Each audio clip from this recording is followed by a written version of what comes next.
We are Heather and Paul Christie. And for over 12 years, we've worked with executives and entrepreneurs to accelerate change in every aspect of their business. Because we are in the fastest paced business environment that anyone has ever seen before. So join us for the Evolve to Win show.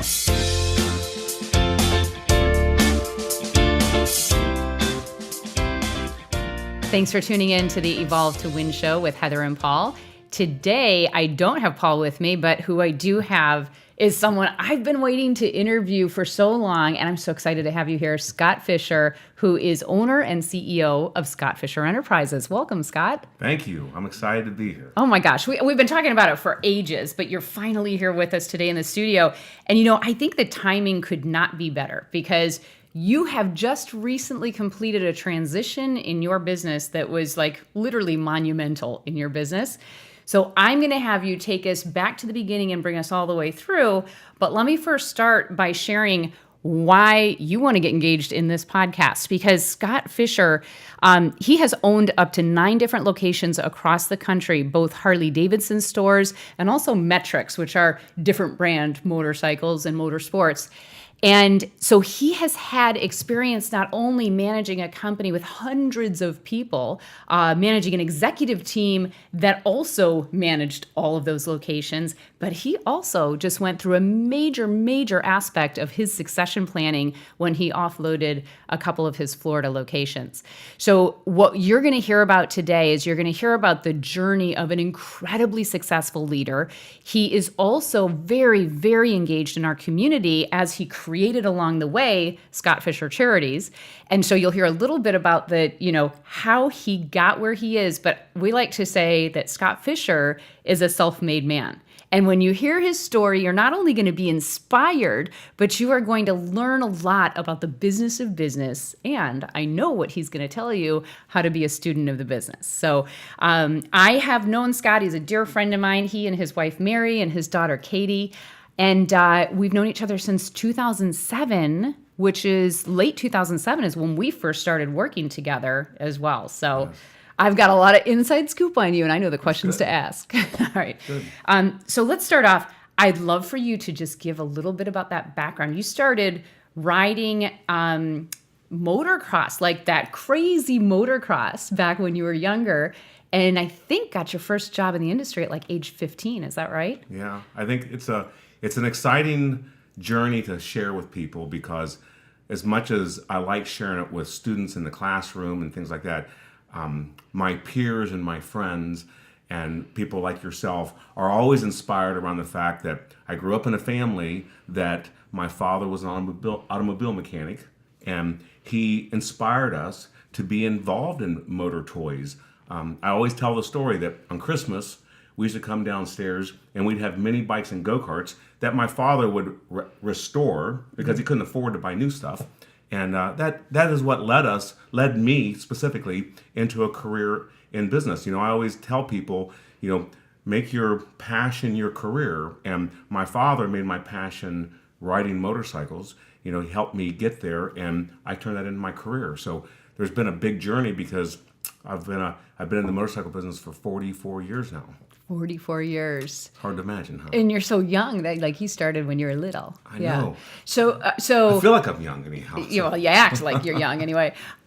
So when you first started riding, I want people to get this because I didn't even know this type of riding existed because I didn't grow up in that world. But you would ride dirt bikes, right? And you would do like crazy different terrains and long distances. Like describe what that kind of riding was like. Yeah, it's called enduro. Enduro is cross country riding, and I grew up in Columbus, Ohio. So a lot of it was in southern Ohio. Buckeyes. Go Buckeyes! Yeah.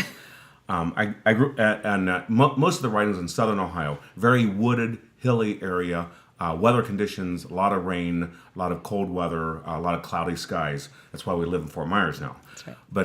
But that type of event, as we've shared with people before, is very strategic because you go from point A to point B over a course of 100 to 200 miles in one day. So it's not just about riding fast, but preserving the asset you have, which is the motorcycle, the tires, the equipment, the team that's involved with you. I have a team every day in that type of racing that that provided fuel at certain fuel stops, food and water, and repairs when it's needed. And also the team would help provide what's ahead of us, to help to get insight on what's ahead. So early in my life, I by accident learned how to be very strategic. And I think that's one of the key things that's happened with me over the course of time. Thanks to you and the professional teams that I've had involved with me, I've been able to leverage real strategy and strategic thinking. So that type of racing, I think, is a critical point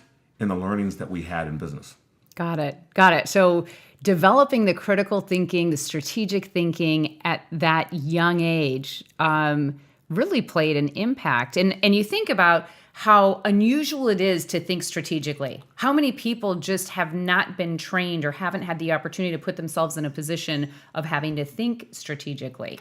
I think it's more common than not that there's not much strategic thinking or real education, not only with the leader of the company, but with its staff. And I will just say that one of the things that I'm doing today is part of my community outreach with nonprofits and our self-directed fund through the Community Foundation is about actually helping nonprofits grow capacity. And capacity building is done with a lot of strategic thinking. There's a lot of strategy, bringing people together and learning how to find solutions to grow the business. Yeah, I mean, the way that you've parlayed your experience in business and your strategic thinking and the models that you use into the nonprofit sector are absolutely incredible. And quite frankly, we could do a whole separate podcast on, and I think we should do that, on the nonprofit world and how you're helping nonprofits build capacity, right? Yes. Just the whole picture. So let's lock that one away. Yeah. All right. When I first started working with your organization, I want to say you had 9 dealerships at the time.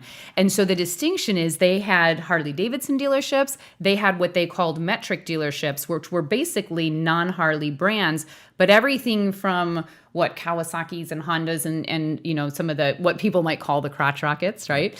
All the way to other motorsports, the jet skis and things like that. West Coast Motorsports, I think, was the name back then. West Coast Motorcycles. Yeah, yes. Yeah. So, and one of the, I think it was right around 2008, where you made a strategic decision that I think was a very, very critical decision in your growth path, to exit the non-Harley business and get laser focused on Harley-Davidson. Can you share a little bit about how that strategic decision came about and why you did it? Yes.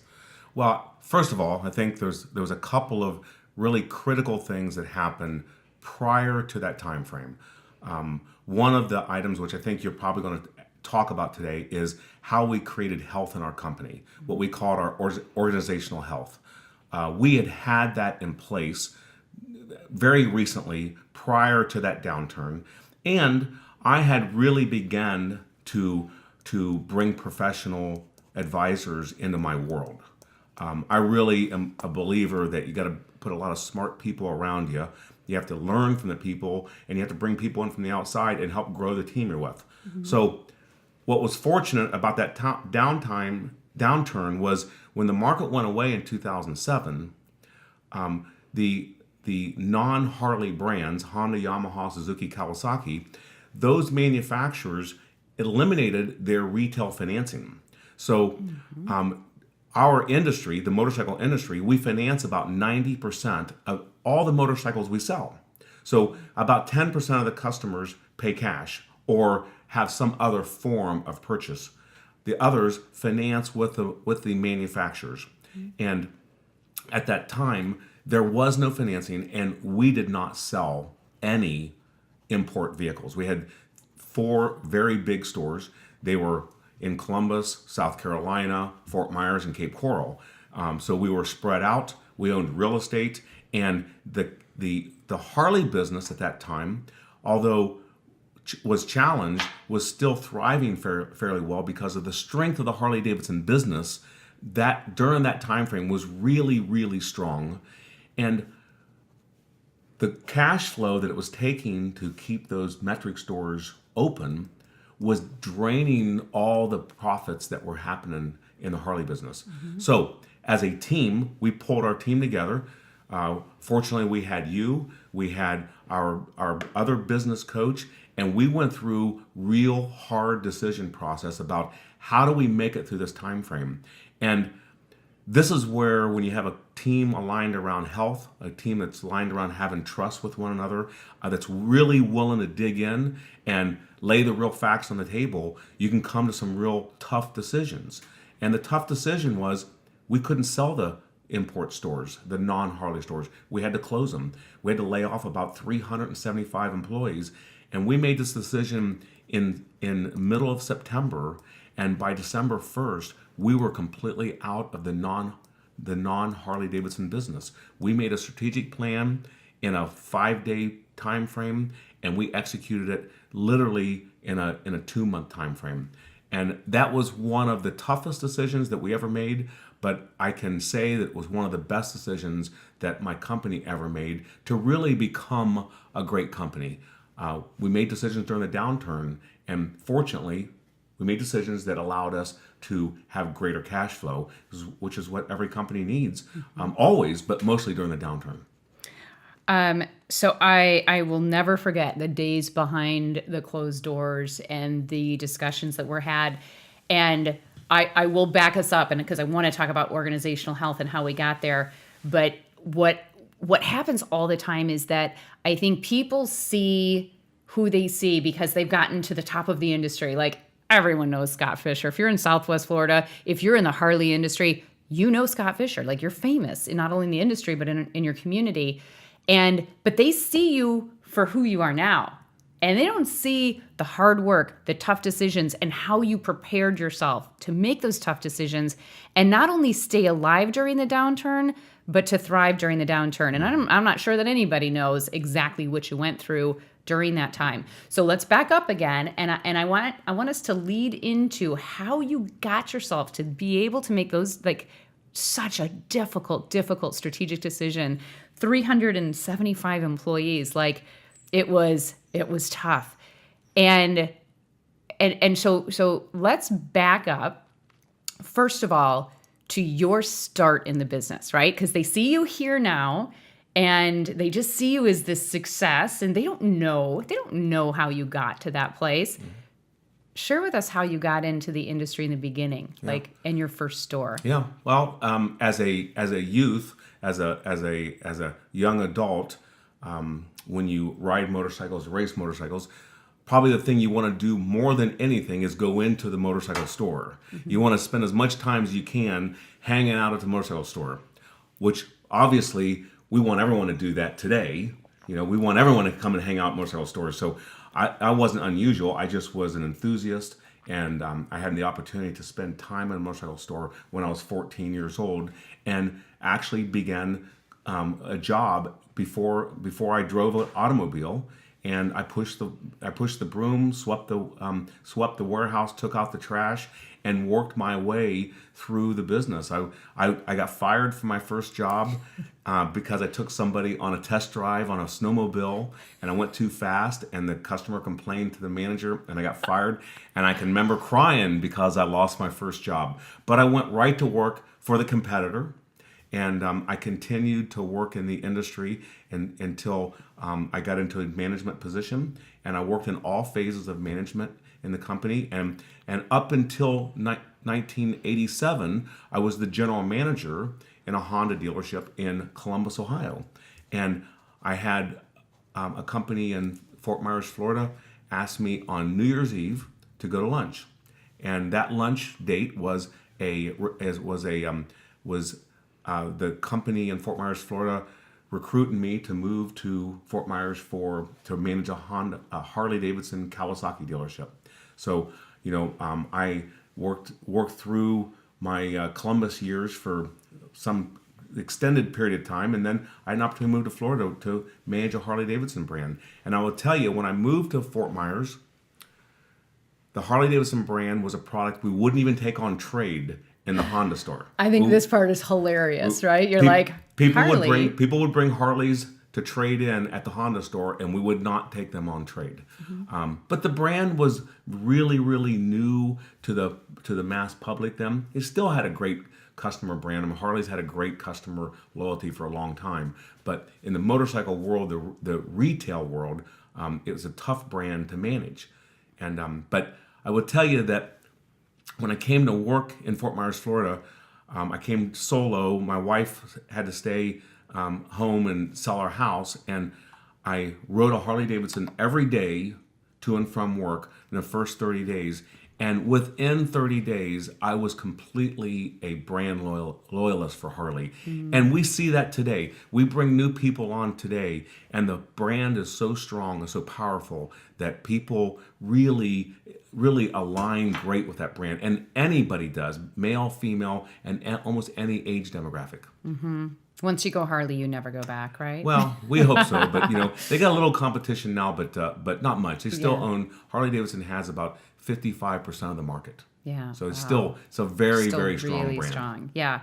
All right. So I just want to pause for a moment and say to any of our listeners out there, if you're, in that space, maybe you're younger and you're trying to figure out what your career path is, take a note from Scott Fischer here. I mean, first of all, he went into an industry that was not just a passion of his, but like he was a full-on enthusiast, right? Yes. And so he loved being there. You lived it, you breathed it, and probably didn't even feel much like work. But you look at where he is now and what he's accomplished, and you picture him pushing a broom around and, terrifying somebody because he was taking him too fast on a test drive, right? Like, these are the beginnings of what turned into this unbelievably prosperous career for you. So, I think the message that I take anyway from it is if you get dialed in and you remain focused and you begin to learn every aspect of whatever industry you're in, you have whatever opportunity. Like, you create your own opportunity by getting that engaged. And that's what, you've always been so incredibly engaged and incredibly passionate. I mean, up until today, right? Yeah. All right. So you got your first ownership opportunity because you got recruited down to Fort Myers. Tell us a little bit about that old, if you guys remember the old Harley location, just tell us a little bit about that part of your world. Well, our original dealership was on Fowler Street, where the Powers Auto Radiator building is at now, which is up on the north end of Fowler Street. It was a little 5,000 square foot building. It had 3 brands, Harley-Davidson, Kawasaki, and BMW. There were no Harley-Davidsons on the showroom floor. So first 30 days, we moved that product on the showroom floor. But I had a surprise visit. In the first 2 weeks I was there, the landlord evicted us. So I had a 30-day eviction notice. And I'm a new young guy, 27 years old, in Fort Myers, Florida, no family, and I've been evicted from the job that I just got. So it was interesting. But hey, you find solutions to it. I had a customer who was an attorney, helped me buy some time, 6 months in the lease. But the Fort Myers store had moved 6 times.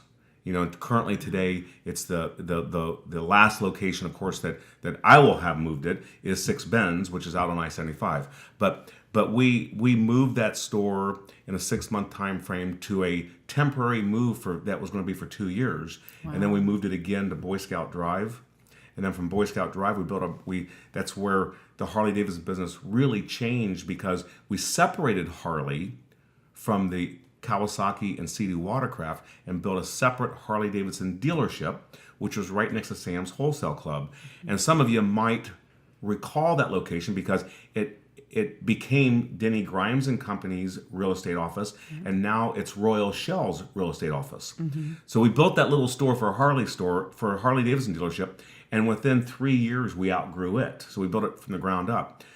And we were very fortunate that this was the time frame when they built the overpass over 41, the new Colonial overpass, and Toys R Us moved out of their location into the new location they currently are right now next to Page Field. And we bought the real estate that Toys R Us was in, renovated it, and we really grew the business significantly in that location because timing was really right. We had the space. We had a Harley-Davidson store that had a lot of kind of real great decor and strategy around where we wanted to go with it. And we were there for a significant amount of time. And at the same time that we opened that, we opened concurrently, and 3 months later, a brand new dealership in Naples, Florida. So we had a lot going on back then. There was a lot of stuff happening then that led into some of the more tougher times in our business. Yeah, I mean, like you were in massive growth. You've got the Harley brand completely exploding, and you're needing to continue to grow with the growth in that brand. You've got your other brand that you're working, and then multiple locations. And you're still pretty young as a business owner, right? Yes. What year did you open Naples? Do you remember? Naples would have opened in 2000. Okay, so in 2000. 2000 or 2001. All right. Yeah.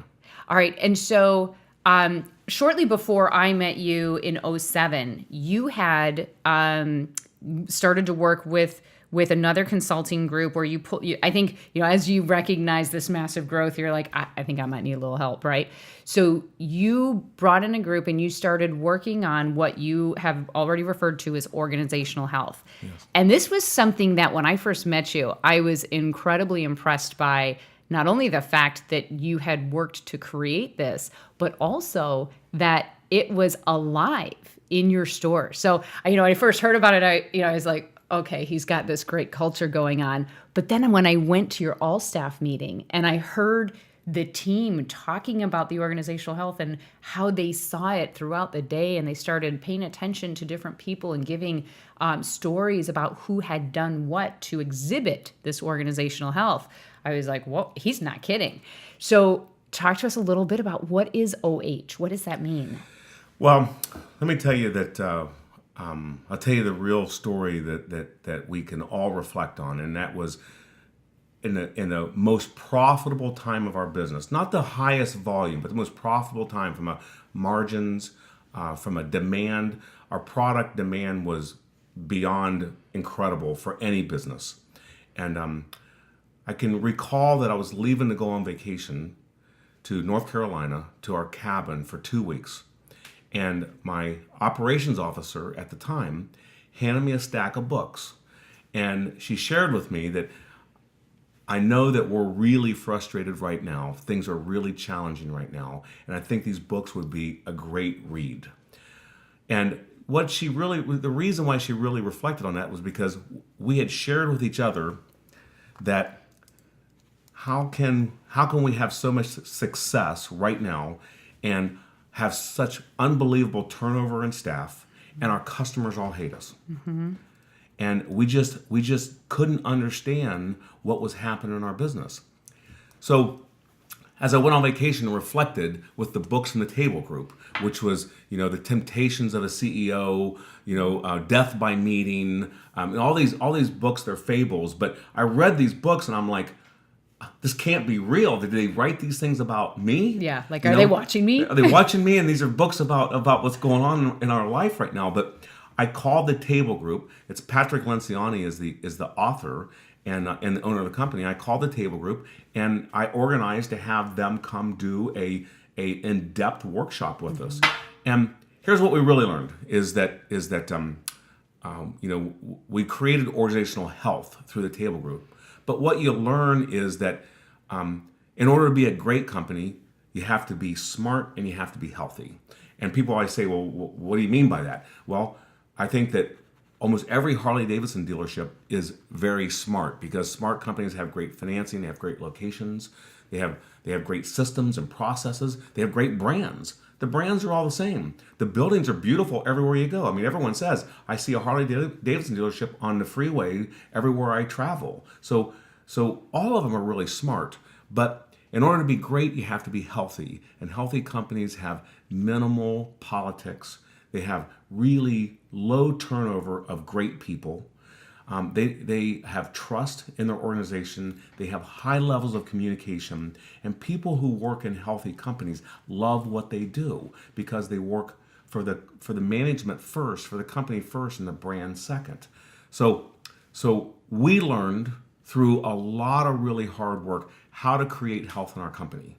And it it looks simple on the surface, but it takes a lot of work and a lot of commitment. And the one question that people always ask me is, can they get health in their company? I said, I believe everybody can have health in their company, but they can't delegate health. Health has to come from the leader of the company. Whoever is the leader of the company has to believe in health in order for health to really survive. And I believe what was great, what you experienced when you came on board, was we were in the real strength of the healthiest time of our business, because we'd been through this process for a couple years and we were making the turn, and people believed in the health, and when you believe in the health, people have something else to believe in besides their paycheck. Okay, they like to come to work. They like to collaborate with their staff members. They have trust, all the real elements that create great leadership and create great companies. Yeah. So it's really interesting because you think organizational health, and from Scott's really good description there, you might be asking yourself, do we have this in our company? There are a lot of companies who have taken the initiative to create a culture statement, and they've got their words up on their wall or on their website. And oftentimes they're just words that are up on the wall or on the website, but what's really going on in the organization is completely different. And I think it's exactly what you said, that you believed in this organizational health. You drove this initiative. And there was one piece that I don't think you said, which I know you will, is the over communication of that's the key, is the consistency and communicating it constantly. From a very practical standpoint, share with the listeners how you over communicated that. So how did you bring it alive? Because you had locations around the country, and I don't care if I was walking into Albuquerque or Huntsville or Columbus, it is like the same culture in all the different locations. So pulling that off, you had a strategy that worked. How did you do it practically? Well, first of all, I think it's important, and everyone does understand this, is that there's a lot of great opportunities out there to create leadership and brands and whatever you want to call it in companies. Again, it comes to the conviction of a process, and that you're going to make sure that the staff really are convicted to it and understand it for it to work. So people always ask, how do you create health in a company? So one of the 4 principles of creating health is number 3, which is over communication. But if we go back to number 1, it's about building a cohesive leadership team. And a lot of people want to know what that is. And I have a great team right now. Well, great teams are teams that trust each other. And when teams trust each other, they're able to have real strong conflict with each other. If we can really have really great conflict and debate tough issues, and while we trust each other, we're able to find solutions and hold each other accountable to the results. We always said all the time, when you look at our 4 principles, building a cohesive team, one of the key items in it is this trust pyramid.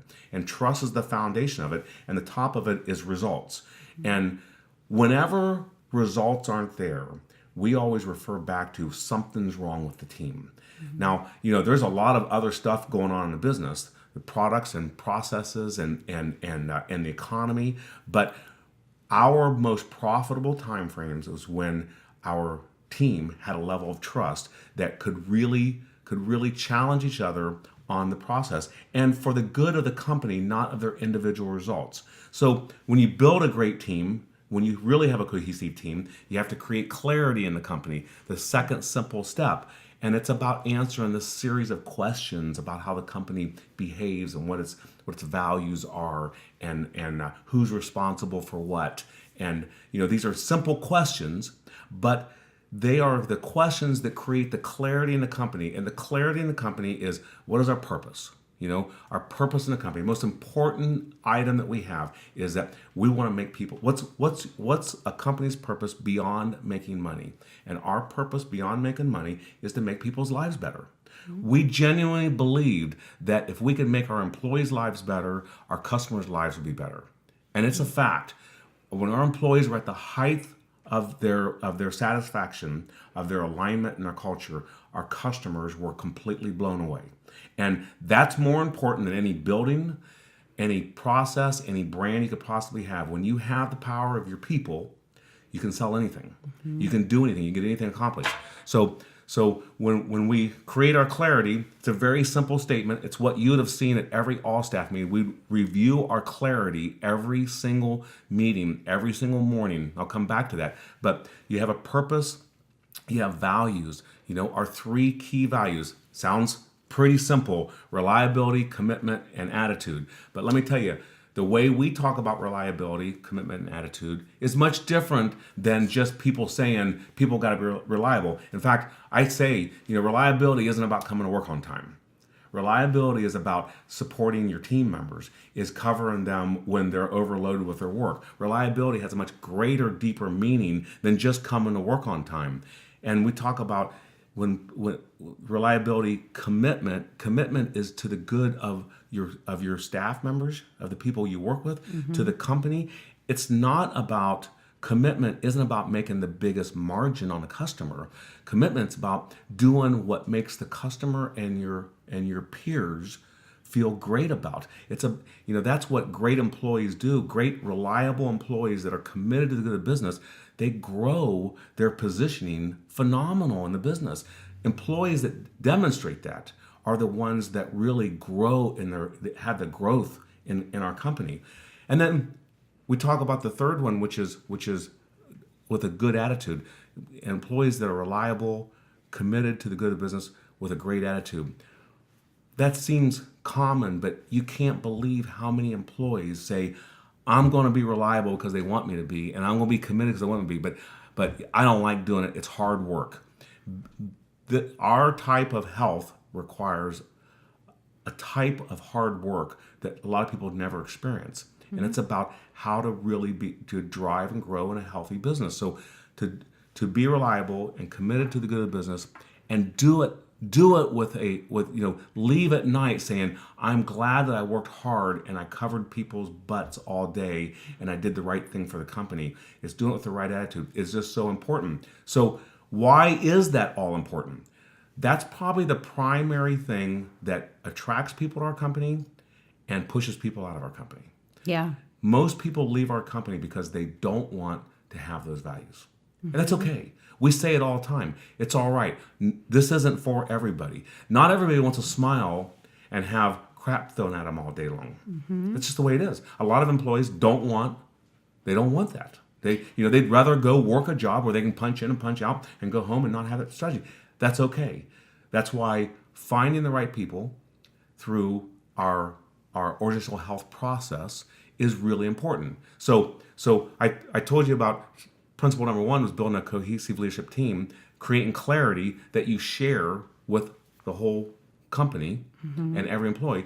The third one is over communicate. Okay, yep. We communicate our clarity every day, in every bell meeting in the morning, in every one-on-one that we have with employees, in every team meeting. It happens every day. It happens through our communication. It happens consistently all the time, to the point that some people think it's annoying. But it has to be over communicated, because when people talk about having a brand or having a mission statement on the wall, it's one thing to have it, it's another thing to live it. You never saw our clarity on a t-shirt. You never saw it on the wall on a poster. You never saw it on a coffee mug. You heard it and you saw people living it.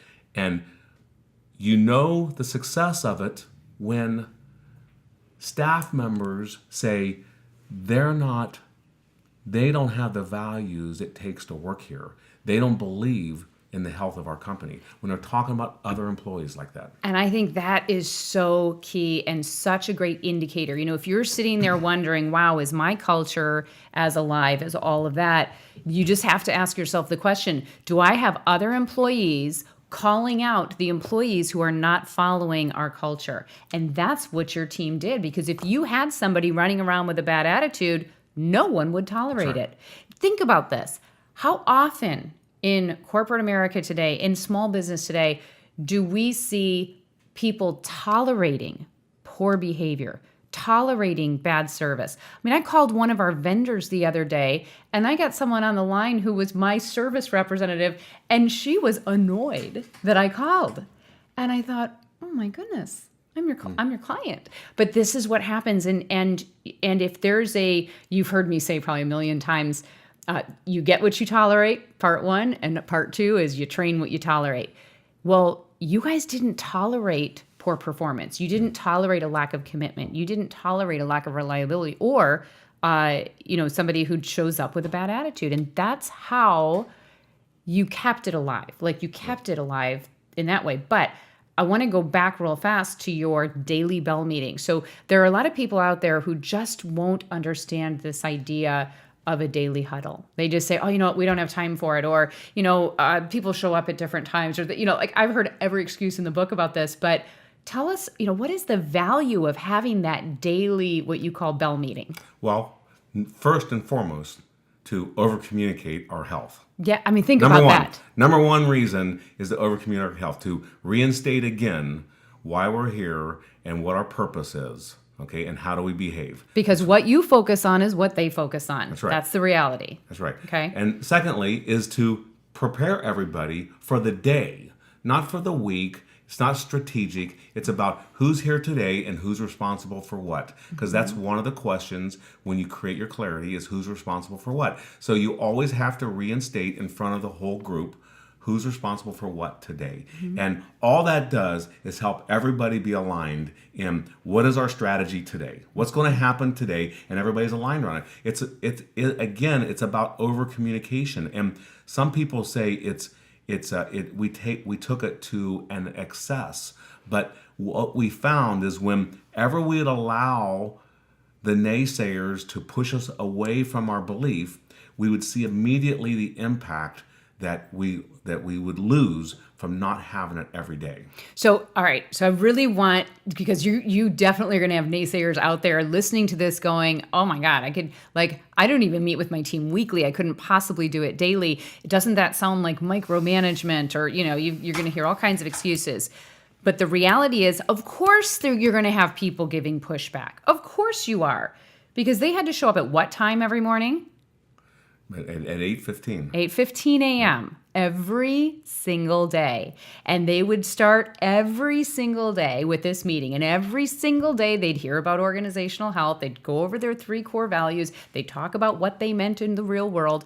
And yeah, so you're going to get people who are annoyed by this. And they're going to probably kick and scream a little bit. And if you let them, and you're like, oh, maybe we are doing it wrong, then you've just allowed the employees to take over the culture of the organization, and it's not what you want. So you took such a strong initiative to drive that culture all the way through until today. You're still doing it today. Yes. I have friends today that work in other businesses that when I have an opportunity, peer-to-peer discussion about work, about their work, not anybody asking my advice, but what I learn and listen to people is the biggest challenge people have in their workplace is they don't feel like they're a part of the company's strategy or communication. They don't really know what's going on. And our staff really, really knew what was going on in our company. They understood what we were doing every day, and we empowered that in the people. So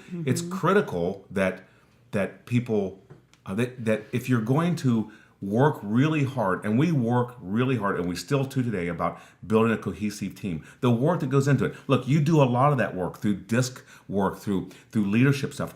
We still do all that work today, still with that great leadership team, because there's turnover. At some point in time, there's turnover and there's disalignment. And when you create that clarity, it's important. And you over-communicate it every day, it's important. And of course, one of the most important principles is that you have to have organizational health through your human systems. So when we on our website, if you go to the Scott Fischer Enterprise website right now, you'll see organizational health is a cornerstone of our business.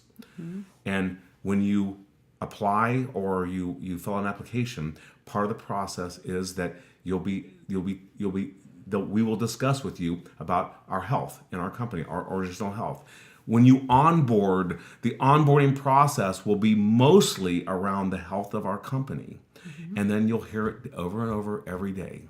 And then our rewards and recognition systems are all focused around health. So there's only 4 principles. They take a lot of work, but as we tell people all the time, companies that create health in their company have the single greatest competitive advantage. And that's the people. That's the number one resource in every business is the people. It's not the brand, it's not the location. It's the people that run your business. So if you want to have the single greatest competitive advantage, you have to create health in the company. And creating health in the company starts at the very top. And it's hard work. And sometimes it gets hard. It gets harder and harder to do, but it's very rewarding when your staff and your customers give you positive feedback about it. And that's what we get. I get a lot of customers who over the years have walked in and said, what are you feeding these people? And their reflection was just that the environment, the health inside the store, the culture that our staff represented on their own was above and beyond what they see anyplace else. You commented a minute ago about there's not very much great customer experiences in the marketplace. I would challenge you to list how many of them you've experienced in the last month. If you just reflect on where you've been and where you've gone, how many times has there been a great customer experience? So any business that does create experience gets the great communication from their customers that it's a great business. Go in there. Yeah. And you think about that. When you have an average experience somewhere, who do you tell? No one, right? Right. When you have a really bad experience, who do you tell? Everyone. Yes. And when you have an outstanding experience, you tell everyone. You drag people back. You will absolutely, not only are you coming back, Right. but you're bringing everybody you know with you. So we've been talking with Scott Fischer from Scott Fischer Enterprises, and you've just learned the 4 steps to organizational health and how he used that to completely engage a community of employees who were so excited to be there and to go to work and to serve the customer that he heard it from the customer, he heard it from the employees, and he watched the results happen. And you heard him say that anytime the results were lacking, he would go back down to the base of that pyramid and say, okay, what are we missing here? It starts with trust, right? And if you don't have trust among your especially the cohesive leadership team, right? Without the trust, you can't have that healthy conflict. You can't have the conversations that need to be had. So if you're struggling right now with having healthy conflict or direct communications within your company, you've really got to take a look at that bottom, that base or foundation of that pyramid, which is built on trust, right? I think as you know it better than any of us, what does it mean to have trust in a company, or how do you create trust? And it's all about vulnerability. Yeah. It's all about getting your key members to really bring their guard down. And we're not all the same people. Some of us are very dominant individuals. Some of us are very we do things different than each other. But understanding each other and really having that vulnerability where we're willing to share our personal stories allows us to find the right level of communication with each other and really be able to hold people accountable who we're typically not comfortable holding accountable. Yeah, absolutely. And when I think about how vulnerability creates trust, I remember back to some of the exercises that we would do at our strategic retreats, and literally getting to the point where we have these senior level executives sharing with each other at such a core level, saying things to each other that they never would have said before, acknowledging each other, being okay to show emotion with each other.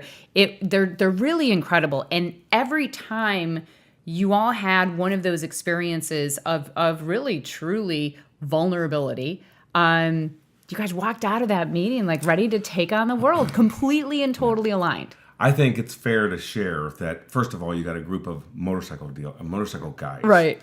Okay, who every meeting, all right, here we go. We got Heather this weekend, and we're going to have these vulnerability exercises. And what's amazing is how we would have vulnerability exercises where, quite frankly, tough, tattooed, leather jacket guys would have tears in their eyes. Yeah. Because they're sharing their personal stories or they're listening to personal stories. But beyond that, we even had other vulnerability exercises that when we left, our staff would always say, you know what, I regretted going to that session, but it was so powerful. And it is. That's how you build trust in companies. Is you got to get vulnerable. You got to be able to pull down that guard and really share what's most important to you. And it's uncomfortable, right? They're uncomfortable going in because they know that they're like, I don't know what she's going to do this time, but I know it's not going to be comfortable. And then every last time they walk out, like, that was awesome. I even had a meditating once. Now that was hilarious. I'm like, do I dare do it? Do you remember that one? It was unbelievable that we meditated, and there was about 15. That was your entire corporate retreat. That's right. All the leaders. With all of our managers. And we're sitting in a meeting room on the floor meditating. And it was a real world experience. I mean, people shared what they got out of the meditation. It was really very powerful. And I offered anyone who wanted to come early that next morning and do another meditation. They all showed up. Yes. Everybody showed up a half hour early so they could get their meditation in. I think but I think it's just a great example. You know, those are the things that you get to learn when you're willing to be, I'll say, when you're willing to be a leader, bring people in and find solutions to building real leadership in your company. Okay, so whether it's health or whatever we want to call it, it's really about driving leadership in your company, growing people. And, we'd never done that on our own. We'd have never done that if we weren't trying to really be vulnerable. We wouldn't have done that kind of stuff. And we did that kind of stuff. And one thing I know for sure, whether those employees are with me or with the businesses that we sold or not, they'll all share those stories of very powerful stories from their business career. Yes. And so I'm proud of that. I'm proud of the fact that those are the things that I really got to provide to staff. I got to provide to staff a level of leadership and growth that they wouldn't get in other places. And they tell me that today. They want people who aren't with us today. So I don't get the kind of leadership. We don't have the kind of health in our company that we had at SFE. Yeah. So that's what's exciting. I mean, that's at the end of the day, it's about making people's lives better. So, the term is, your core purpose beyond making money. What is your core purpose beyond making money? And it's deeper than, customer satisfaction. It's deeper than that. When we talk about making people's lives better, we talk about when people leave the store that they share that their experience changed their life. What does it mean to change your life? Changing your life just means that I'm excited when I left this store. Life is better today. We live in a world of bad news all the time, crap news all the time. So it's although it seems simple, it's hard to do, but that's what people share with you. Your employees and your customers share with you that their lives are better because of what you provide to them. And it's that transformative experience that really matters. And you should be proud because you've provided experiences, growth experiences for all of those employees who've worked for you throughout the years that they never would have had without you. And they wouldn't have had if you didn't reach out and pull people in around you to create those experiences. These were outside of the box, outside of the day-to-day work. You invested a ton in creating all of those experiences. And you're right, you guys are connected forever because of them. So I have so much more that I want to talk with Scott about. We're going to have to do it on another episode. But again, you've been listening to Scott Fischer, owner and CEO of Scott Fischer Enterprises. You can find him at sfe.com. So you can look him up through his website, and we'll attach some contact information for him. If you are one of those who is a huge Scott Fischer fan or motorcycle enthusiast and you've always wanted to hear the real story, you just got a good chunk of it. We're going to, in another episode, share his transition and succession, which is such an incredible story. There are people out there who think, oh, he just got an offer and all of a sudden up and sold his Florida stores or his Huntsville store or whatever. And what you don't know is that it was so strategic, it would blow your mind. I mean, he worked on his succession plan for 10 years' time, ended up actually exiting 2 years before he thought he was going to. But I want him to be able to share that with you, because any of you who are in an ownership and or leadership position looking to exit, it's not the kind of thing you do overnight. So it was so well thought out and strategized. Scott, thank you so much for being welcome. with us today. If you loved this episode, please share it. There's a lot of people who want to know about Scott's background and his experience and how he got where he is today. Great to be here. So great to have you with me. Thanks. Thanks for tuning in.